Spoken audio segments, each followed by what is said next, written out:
Bonus video for the day because I love you so much. So Donald Trump and the United States have withdrawn from 66 international organizations.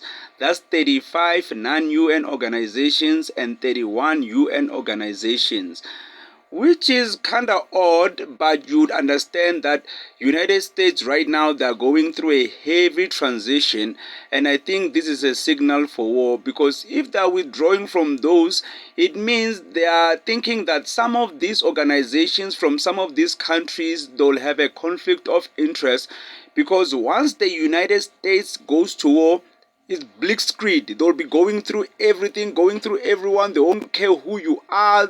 It will just be a war zone.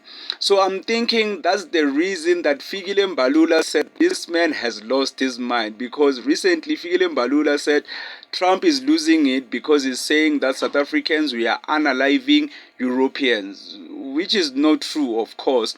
But with Donald Trump, I don't think he's losing it. I just think he's under a controlled way of thinking, meaning that at the end, whatever he's thinking in his mind will make sure that it benefits America and the USA. So whatever he's thinking is to the benefit of his own people and no one else.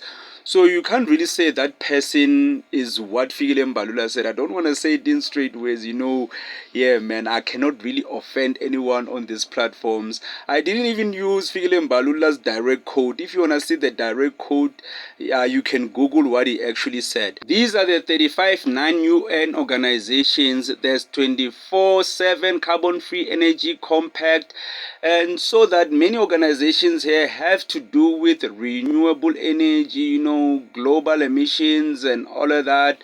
So they are withdrawing from that. But I think the biggest reason, besides the war, is that at the moment America is not that rich. They don't have that much money, so they have to cut as much funding as possible.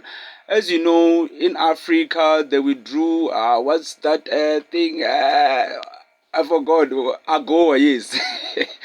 AGOA. So they removed AGOA. So I think all in all is to save money so that they can fund their war machine. And these are the 31 United States organizations: Department of Economic and Social Affairs. You can go through the list. So when it comes to these ones, I don't understand why they're withdrawing, but as I said, it's financial issues. So America needs to save every cent that they can, because it's still going to go down.